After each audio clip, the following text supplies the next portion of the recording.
Assalamualaikum warahmatullahi wabarakatuh. Perkenalkan, nama saya Vina Irfatunisa dari Prodi Pendidikan Guru Madrasah Ibtidaiyah Fakultas Ilmu Keislaman Universitas Islam Al-Ihya Kuningan. Di sini saya akan memaparkan ujian tengah semester saya dalam mata kuliah pembelajaran IPS dengan dosen pengampu Bapak F. Saifuddin MPD. Untuk pertanyaan yang pertama, apa yang dimaksud dengan pembelajaran IPS dan kenapa mahasiswa PGMI harus mempelajari mata kuliah pembelajaran IPS? Nah, menurut saya IPS itu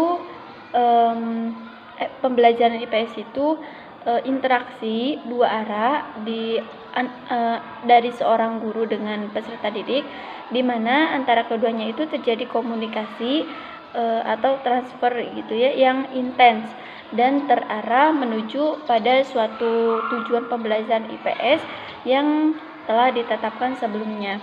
Dan kenapa mahasiswa PGMI harus mempelajari mata kuliah pembelajaran IPS? Karena pada mata kuliah pembelajaran IPS ini memberikan pengetahuan untuk menjadikan mahasiswa sebagai warga negara yang baik dan sadar sebagai makhluk ciptaan Tuhan, sadar akan hak dan kewajiban sebagai warga bangsa, dan selain itu juga mahasiswa juga dapat mengembangkan kemampuan berpikir kritisnya untuk dapat memahami atau mengidentifikasi, menganalisis, dan juga dapat memiliki keterampilan sosial untuk ikut berpartisipasi dalam memecahkan masalah-masalah sosial. Selanjutnya yaitu pertanyaan nomor 2, apa yang dimaksud dengan teori belajar behavioristik dan bagaimana penerapan teori belajar behavioristik di sekolah SD atau MI.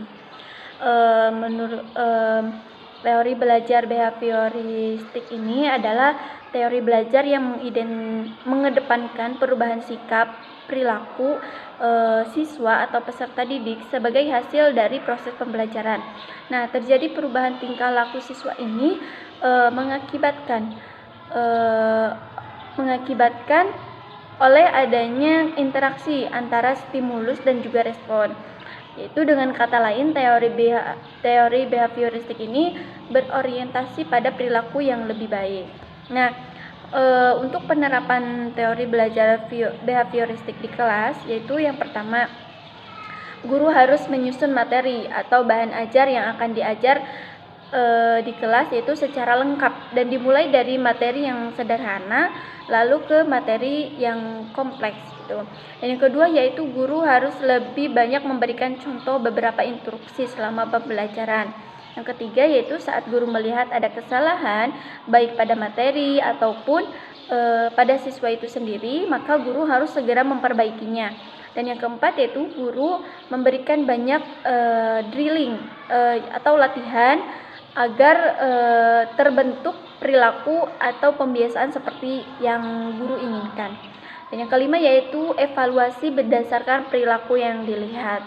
Dan keenam yaitu guru dituntut untuk memiliki kemampuan memberikan penguatan baik dari sisi positif juga negatif.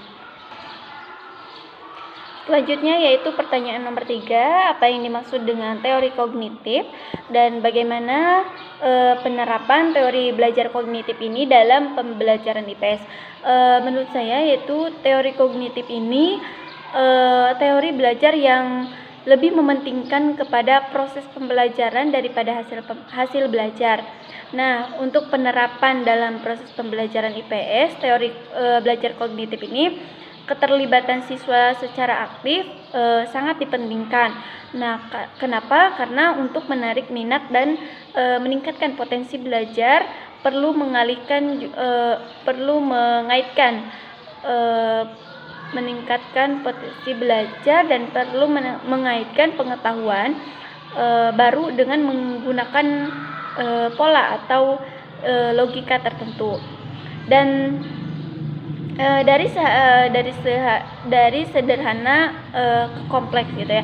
Teori belajar kognitif ini juga menganggap bahwa seorang siswa dianggap telah belajar apabila tingkah laku seseorang ditentukan oleh persepsi serta pemahamannya tentang situasi tertentu yang berhubungan dengan tujuan belajar. Selanjutnya, pertanyaan yang nomor 4 yaitu apa perbedaan dari teori belajar konstruktivisme dan juga teori humanistik? Teori belajar konstruktivisme memandang bahwa pengetahuan tidak dapat dipindahkan begitu saja dari pikiran seorang guru ke pikiran siswa. Kenapa? Karena artinya bahwa siswa harus aktif secara mental membangun struktur pengetahuannya berdasarkan kematangan kognitif yang dimilikinya.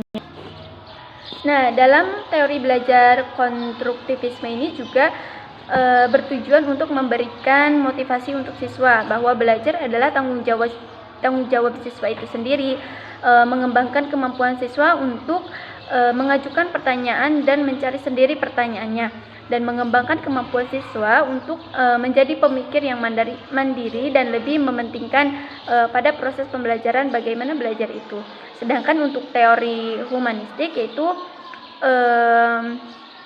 teori humanistik ini memandang bahwa manusia sebagai manusia yaitu makhluk ciptaan Tuhan yang dengan fitrah-fitrahnya tertentu sebagai makhluk, ia harus melangsungkan, mempertahankan dan mengembangkan hidupnya.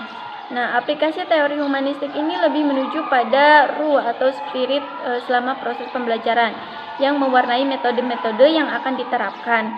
Dan juga peran guru dalam pembelajaran humanistik ini adalah menjadi fasilitator bagi para siswanya atau peserta didik, dan guru memberikan motivasi keadaan mengenai makna belajar dalam kehidupan siswa.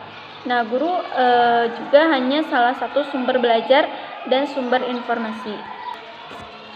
Dan untuk pertanyaan nomor 5, strategi apa yang akan saya lakukan dalam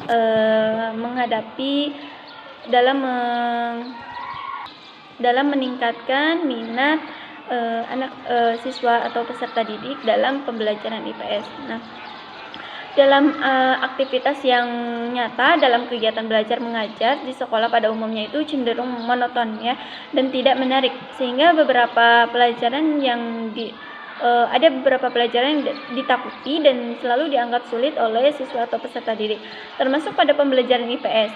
Nah, hal ini dapat dilihat dengan ketidakterampilan siswa dalam memanfaatkan alam sebagai media atau alat pengembangan ilmu yang dipelajari secara teori di sekolah atau madrasah. Strategi yang akan saya gunakan dalam mengatasi hal itu, saya akan menggunakan strategi bertanya untuk ingin tahu. Nah, strategi ini itu akan menumbuhkan minat siswa dalam belajar IPS. Strategi ini juga bisa menjadikan pengajaran atau pembelajaran IPS di kelas itu lebih menggairahkan. Apalagi dalam proses pembelajaran ini ditambahkan dengan alat media yang sangat menarik, sehingga keluhan-keluhan seperti bosan, jenuh atau kurang bergairah dan tidak menarik yang selama ini sering dikeluhkan dari para siswa atau peserta didik dalam proses pembelajaran IPS itu akan dapat teratasi melalui strategi pembelajaran ini. Mungkin sekian dari pemaparan ujian tengah semester saya dalam mata kuliah pembelajaran IPS ini. Kurang lebihnya mohon maaf. Assalamualaikum warahmatullahi wabarakatuh.